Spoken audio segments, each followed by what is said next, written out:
Throughout my life, I've had a lot of fleeting thoughts about trying new things or starting new projects.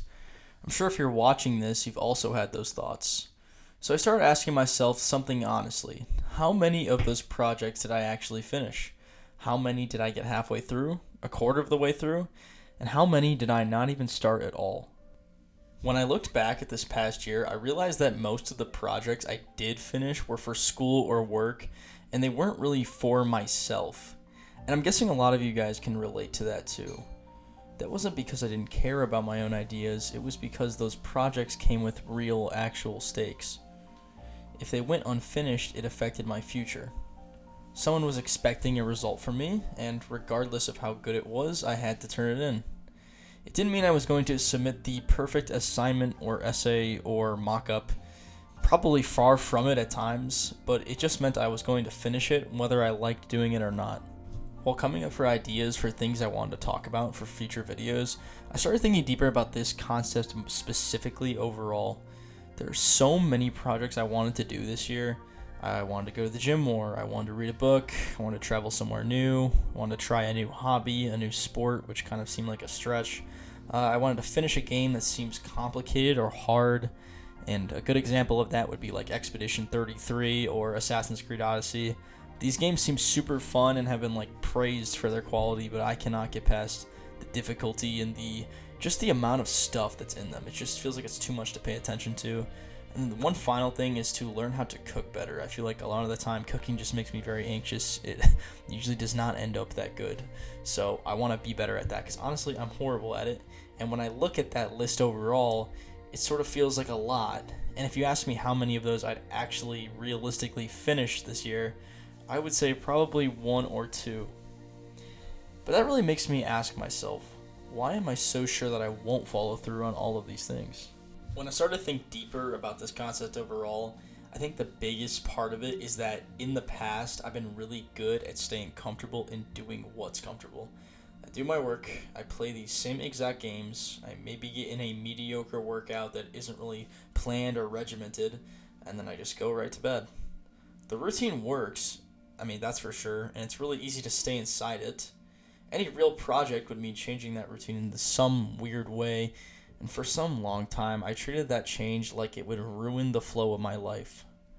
But doing the same thing over and over again and expecting different results is what people have defined as insanity before, so how do I actually try to break out of that insanity, I guess? So to solve that, we'd have to look back at like what I've done in my life. So looking back, most of the things I finished last year mostly happened because of school. Because if I didn't turn something in, there were actual consequences, and my path forward would just abruptly stop. Like I said earlier, so many of you can probably relate to that if you're in school right now, or if you're just working somewhere. If you were to stop going, your livelihood would just pretty much stop. So the consequences and the dire nature of it are always present. And it's kind of uncomfortable to admit that the only reason I finish things sometimes is because the stakes are unreasonably high, but again, I don't think that's unique to me. I would say overall, as humans, it's really easy to get stuck doing only what's necessary and then focusing on the immediate outcomes. And once you do that, you can start putting personal things on the back burner, which is like projects, going to the gym, reading a book, stuff like that. Now, this obviously doesn't really go for everyone that you come across in life. Some people are really easily able to step out of that zone. They push themselves to beyond what even seems capable and they follow through. And the biggest thing is they actually finish what they start. What I've been trying to figure out is what really separates them from everyone else, minus the fact that they actually finish things, something that's not on the surface. We have to look beneath the surface of a person like that. How can I, or maybe you, ever possibly match that? I don't mean to get like too personal, but there is a person in my life who I really do not know extremely well. Honestly, don't really know at all, but I've known for a long time. I've known him probably my entire life. When he presented his accomplishments in a class I had with him, I was honestly so blown away by his commitment to all of his activities. And to just outline some of the activities, he's in two frats, one for brotherhood and one for accounting. He has ran multiple marathons, works out every single day. So he says, works a job, attends clubs, seems like multiple different kinds of clubs for multiple different kinds of interests, and is extremely active and motivated. I think that's more of just a takeaway from what you can read about him just from when he presents.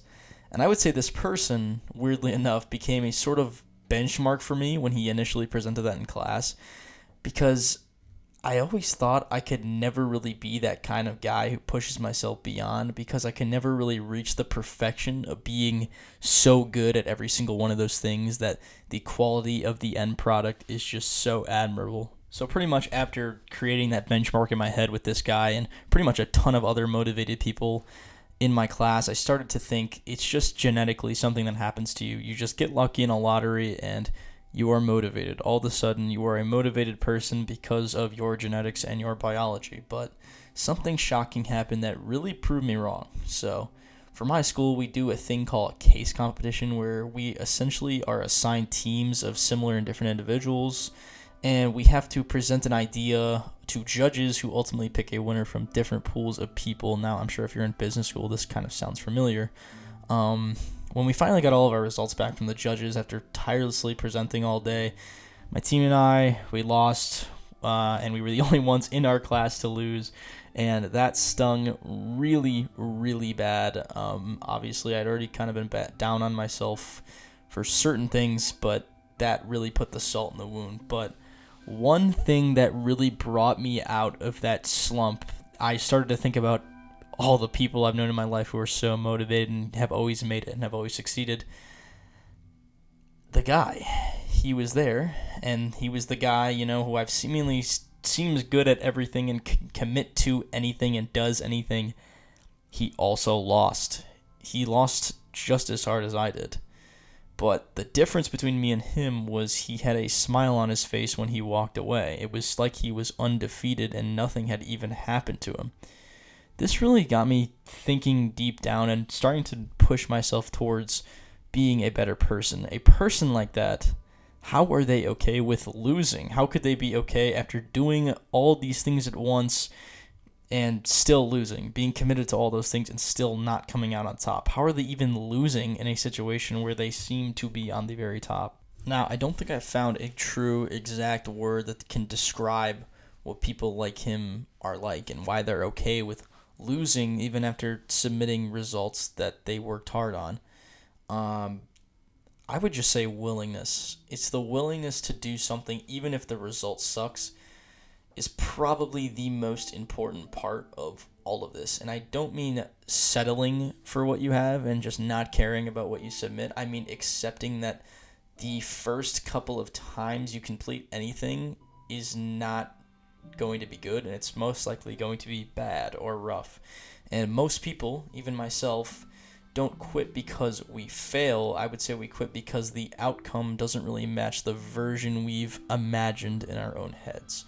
And when that gap comes, and in my opinion, it kind of always comes, it can be really embarrassing. And for me, it's really discouraging. But this guy, he's one of those people who keep going, and they don't get bothered by any sort of gap. They're okay with something being kind of average, maybe even awkward, but if it's complete, it's complete. And they understand that progress doesn't come from being insanely good at something literally instantly. It comes from having the gut to finish something you've actually started, to see your product through all the way to the end, even if the end result is kind of crap.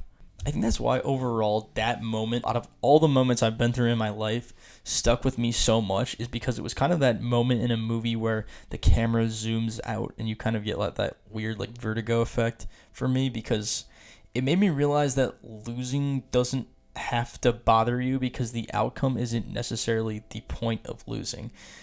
What you need from losing is experience, and this guy, he had already gotten what he needed from the experience. He got experience, so he's going to walk away smiling, even if the judges kind of put a thumbs down to what he was putting out. It's all about reps, exposure, exposing yourself to uncomfortable situations like that, and the proof that you can show up and perform under pressure is more fun and exhilarating than anything, is more fun and exhilarating than winning, at least in my opinion.